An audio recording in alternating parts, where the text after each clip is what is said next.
The SCP Foundation's mobile task forces are the best of the best. Their members are the elite, handpicked from the world's militaries, intelligence agencies, security contractors, and navies to create the Foundation's own security force. They ensure that the other personnel are able to do their jobs without having to worry about their own safety, whether it be during an assault on the site from the Chaos Insurgency or a containment breach from one of the countless dangerous anomalies that the Foundation contains. Of course, not every mobile task force can do everything. That's why each one is specialized. Highly trained and equipped with bleeding-edge technology and equipment, every mobile task force has one specialty. One thing they do better than anyone else in the world. And with the hundreds of mobile task forces on the Foundation's roster, that's quite a few specialties. There's the famous MTF Epsilon-11, the Nine-Tailed Foxes. Handling internal Foundation security, this military task force is made up of former Special Operations soldiers and are deployed into Foundation sites, usually when something has gone terribly wrong, to clean up the mess and restore order. Whenever a containment breach or communication blackout happens, Epsilon-11 won't be far behind. Or you can take the grizzled MTF Zeta-9, the Mole Rats. Specially trained to explore, map, contain, and if necessary, fight in enclosed subterranean spaces and anomalous topographies. Zeta-9 has a high casualty rate, but if they can't dive into the darkness to get the job done, nobody can. And who can forget the infamous MTF Omega-7 Pandora's Box? A secret task force organized in the 90s to train and utilize humanoid SCP objects in field operations for the Foundation.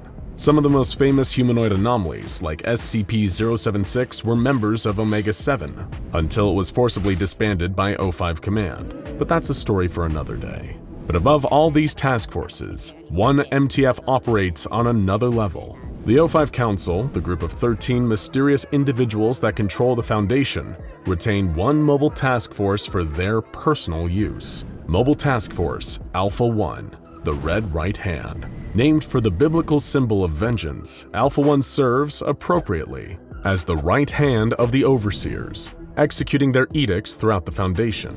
Their operations are classified so intensely, one could be mistaken for thinking they don't even really exist. But Alpha-1 embody the will of the Overseers and are empowered to enforce that will by any means necessary. Most Foundation personnel will never even encounter Alpha-1 throughout their entire career, and if they do, it generally means that something has gone very, very awry. And for the few select personnel that get the opportunity to join MTF Alpha-1, they'll be put through rigorous physical, psychological, and anomalous screening before even being considered to have their identity and existence redacted from society and being pressed into service. But what exactly does MTF Alpha-1 do? How are their members selected? Today, we're going to look at the story of one such recruit to join the Foundation's most elite task force. D-0912, formerly known as 1 Andrew Carter, was unceremoniously forced out of his cell one morning and grabbed around the arms by the tall, imposing armored guards of the Foundation. The test subject was then made to walk down to the halls of the site, down an elevator, through several wings until they reached a door. Then from inside, he heard a voice. "Step forward, D-0912. So he stepped through the threshold of the door into the sterile, white testing chamber. Aside from a single metal chair in the middle of the room under one harsh white light, it was completely empty. The shadows made it hard to see the corners of the room. Behind him, a doctor who followed him into the room with a clipboard and lab coat wrote something down while speaking in a low, monotone voice. "You will be vaccinated against an anomalous pathogen. Later, we will conduct tests of the vaccine's effectiveness. Sit in the chair." Before he even thought of running, the two guards flanked the door. Their faces were covered by black visors, and he could see his own reflection in them. Daydreaming to himself, he slowly moved toward the chair. He thought about gods and beasts and blood, how the Foundation seemed to suck up test subjects for its own purposes the way an old god sucked up sacrifices and left empty corpses behind. He heard footsteps. "Sit in the chair, D-0912. He was barely sat for a few seconds when the guard stepped forward and used the leather straps to tie his hands to the arms of the chair. Then he tried to think. Why was he here? Why was he in this jumpsuit? He couldn't remember. He had a faint memory of a crime being committed, maybe murder, but who knew? Why did the Foundation care? He kept wondering about it more and more. He had no idea who was in his family or what his life had once been, just that he'd committed a crime once. But if he was guilty of something, how the Foundation gotten its hands on him? There aren't many death row prisoners in the world, and society keeps a close eye on them to make sure justice is served. Why would the Foundation pick the most closely monitored prisoners for their sacrifices? It doesn't make sense. What made even less sense was the Foundation entrusting the job to prisoners with little education and few specialized skills. Experiments require precision and finesse, and manual labor could be handled using machines or drones for explanation. It seemed idiotic to have thugs and criminals do the work of unraveling the mysteries of the world. Just when D0912 started to wonder about how he even learned to think this while in jail, someone interrupted his reverie. D0912, the doctor in the lab coat said. He responded from the chair, You're giving me a vaccination? That's right, the man said, not looking at D0912. Good day to give somebody a vaccination, isn't it? D0912 knew what happened to D classes on a monthly basis. He knew he wasn't being vaccinated for anything. Are you sure you can't make more use of me? Why would you throw away a tool for the greater good so easily? D0912 asked. I don't know what you're talking about, the man in the lab coat replied. But between the guards at the door, the restraints on the chair in the middle of the room, and the doctor's impassive face, D0912 knew he was being put to death. He wriggled his arms, pointing out that the straps were loose, but the doctor ignored him. D0912 couldn't figure out why he wasn't scared of his impending death, or why he was so nonchalant about it. Pieces of his mind seemed to be missing. His past had been ripped away from him, and his future turned in on itself. Try as he might, he couldn't remember anything about his life before his tenure in the Foundation's D-Class program. He decided that he might never have even been alive, and that's why he couldn't remember anything. Surprisingly, he also didn't hate the Foundation for killing him. The Foundation was a massive organization. It didn't hate him, it just needed him for a little while and didn't anymore. But the little people like the doctors and researchers and guards who made his life a living hell by poking and prodding and shoving and threatening him bothered him. These people were his only connection to other humans, and they were wasting his potential. D0912 started daydreaming again as the doctor in the lab coat worked. He imagined men chopping wood and carving stone to build a tower to reach the sky. Were the wood and stone being destroyed as they were stacked on one another, or were they always destined to be part of the tower? When finery and silk clothing was presented to an emperor, had the silkworms known their products would one day wind up on the most powerful man in the world? He was broken out of the reverie again by the doctor lifting up his sleeve, carrying a syringe in his other hand. The tip was long, thin, imperceptible, and impossibly sharp.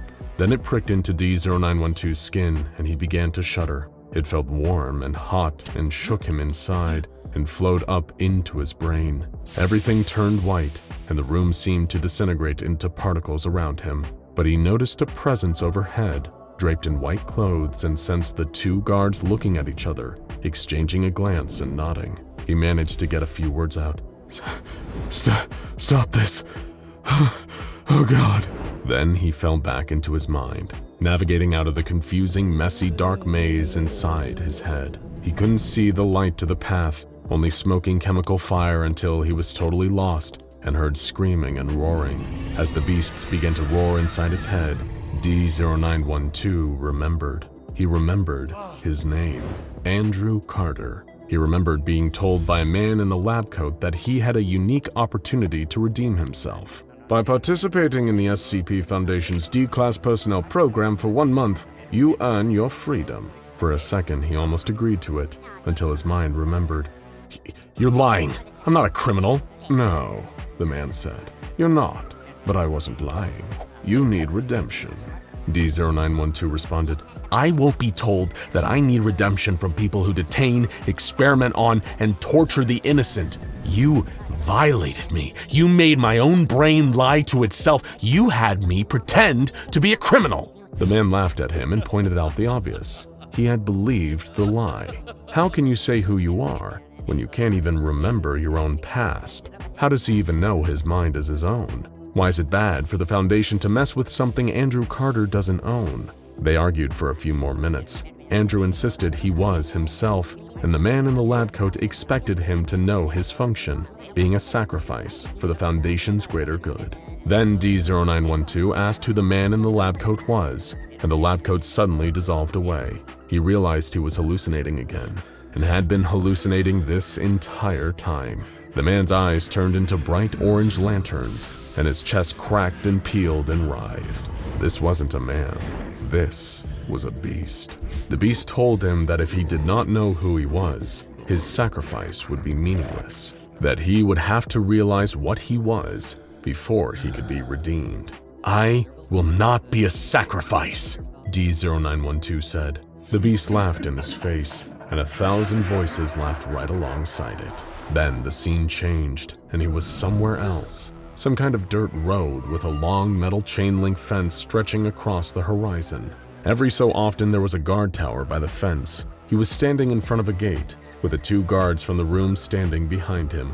The electric fence's gate swung open to him, and the guards behind him spoke. The guard on the left commanded him to enter the gate, and he took a step and stopped. "No, I've been here before. You made me do this, and then made me forget I did this already." The guard on the right just raised a gun to Andrew Carter's head. "If you do not comply, we will shoot." "Then shoot me already," D0912 said. He knew that he had been here before already countless times, and the Foundation had amnesticized him over and over and over again. But this time he remembered that his name was Andrew Carter, and they had spent too much time in the hallucination. Something was different this time around. As the echoes of a gunshot rang through the air, D0912 collapsed to the ground. He saw through the gate to the village beyond. Numbers flew through the air and wrapped themselves around the villagers. They were marching, row by row, just as he had seen them do time and time again. He remembered feeling the numbers slide into his own brain. They had formed expressions and equations that blossomed into 1 billion different right and wrong evaluations, as truth and falsehood were demoted to special cases of general chaos. He said the words then. "My name is Andrew Carter." The words made a sign, and in all signs there was power. But the numbers and equations that proliferated in the air had power of their own. They formed rows and columns, and if D0912 looked at them from far enough away, there was a sign written in the pattern of the numbers. He had seen this sign again and again, and the Foundation had made his mind forget it again and again. So his mind went chasing after the sign and the source of the sign's power until he eventually found it, wrapped it up in the branches of a wild apple tree, hidden where no human eyes had wandered. The hallucination was getting more intense, and he could feel his brain falling apart with the pressure. The guards walked over and knelt down by his sides. "What do you see?" one of them asked. As he laid on the ground, he tried to remember what he saw, but couldn't describe it. It was like a power tool without someone holding it. It didn't know what it was or who made it, but it still knew its purpose. The other guard spoke. "But if you have no marker, how do you know what your purpose is?"